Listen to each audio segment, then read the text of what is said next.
নমস্কার। আজকে বলবো শনিদেবের মার্গী সিচুয়েশন নিয়ে আপনার রাশির উপর কি প্রভাব পড়বে। শনিদেব এই মুহূর্তে আপনার মীন রাশিতে বক্রী অবস্থায় রয়েছে, আমরা কম বেশি প্রত্যেকেই জানি। এই শনিদেব 28শে নভেম্বর ন্যায়াধীশ শনি, কর্মের দেবতা শনি, সততার প্রতীক শনি, এই শনি 28শে নভেম্বর কিন্তু এই মীন রাশিতেই মার্গী হবে। 12 রাশির ক্ষেত্রেই কিন্তু তার প্রভাব বিস্তার হবে। শনিকে বলি আমি কর্মফল দাতা, শনিকে বলি সততার কারক গ্রহ, শনিকে বলি আপনার ন্যায়াধীশ গ্রহ। আপনি যদি কোনো অন্যায় কাজ করেন, আপনি শনি কিন্তু আপনাকে সাজা দেবে। যদি আপনি সৎভাবে থাকে, শনি কিন্তু আপনাকে গিফট দেবে। শনি আপনাকে এত দেবে, সেই অর্থ আপনি নষ্ট হবে না।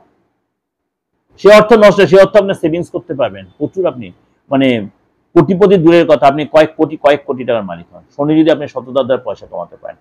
অর্থাৎ আর্থিক আপনার কিন্তু যথেষ্ট উন্নতি দেবে শনি যদি আপনার ডেভেলপিং হয়। এই শনি 28শে নভেম্বর যখন মার্গী হবে, 12 রাশির ক্ষেত্রে এফেক্ট হবে এবং সেই 12 রাশির এফেক্ট আপনার রাশি তার মধ্যেই রয়েছে। সুতরাং চলুন জেনে নিই 12 রাশির কোন কোন রাশির জন্য কি এফেক্ট দেবে। মিথুন রাশি, মিথুন রাশি কিন্তু আর্থিক স্থিতি মজবুত হবে, আর্থিক স্থিতি আপনার ডেভেলপ করবে। পুরনো যে ধার সেটা আপনার অনেকটা মিটিয়ে ফেলতে পারবেন এবং এই সঙ্গে কিন্তু আপনি ইনভেস্ট বলুন, ইন্স্যুরেন্স বলুন, এইসব থেকে আপনার ডেভেলপ হয়। আপনি নতুন ইন্স্যুরেন্সের থেকে টাকা আপনি এসব ম্যাচিউর হয়ে সেই টাকা পেতে পারেন এবং আপনার উত্তরাধিকার সূত্রে কিছু প্রাপ্তি হতে পারে এবং আপনি কোনো মামলা মকদ্দমায় জড়িয়েছিলেন দীর্ঘদিন, সেই মামলা মকদ্দমাতে আপনি রেহাই পাবেন বা আপনার ফেভারে আসবে, তার সমাধান হবে।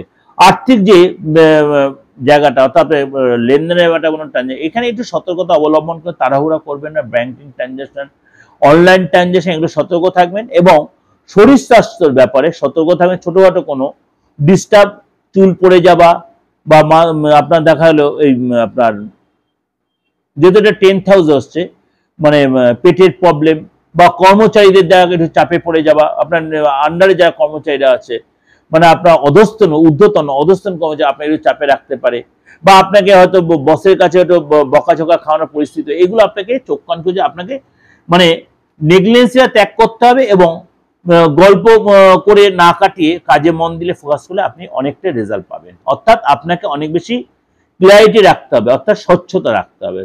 সেটা হলে আপনি অনেকটাই এগোতে পারবেন। এসব আপনার বিয়ের কোনো যোগাযোগ, আপনি আনম্যারিড হয়ে যাবেন, বিয়ের যোগাযোগ প্রেমের যাটা আপনার যথেষ্ট লাভদায়ক হবে এবং এইটা আপনার যথেষ্ট ডেভেলপ করবে। এটা আপনাদের কাছে একটা ওভারঅল আমি প্রেজেন্টেশন দিলাম। আমি ডিটেল দেবো, আবার পরে হয়তো দেবো আপনাদের কাছে, কিন্তু এখন আপনাকে দিলাম। অবশ্যই আপনাদের ভালো লাগবে, অবশ্যই ভালো লাগবে। ভালো লাগলে অবশ্যই লাইক করবেন, শেয়ার করবেন এবং আমার এই চ্যানেলের সাথে আপনি অবশ্যই জুড়ে থাকুন। আমার নিত্য নতুন আমি এই ডিসকাশন দেবো বা কোন কোন সবসময় উপাচার দিই বা আপনার মনে কোন ট্রানজিট দিই বা রাশিফল দিই বা মনে করেন আপনি কোনো তন্ত্রের কোনো কাজ করেন বা কোনো টোটকা, সেগুলো সবকিছু জানার জন্য আপনাকে অবশ্যই চ্যানেলটাকে সাবস্ক্রাইব করে নোটিফিকেশনটা অন করে রাখতে হবে এবং যোগাযোগ করতে হলে অবশ্যই বুকিংয়ে ফোন করে নেবেন।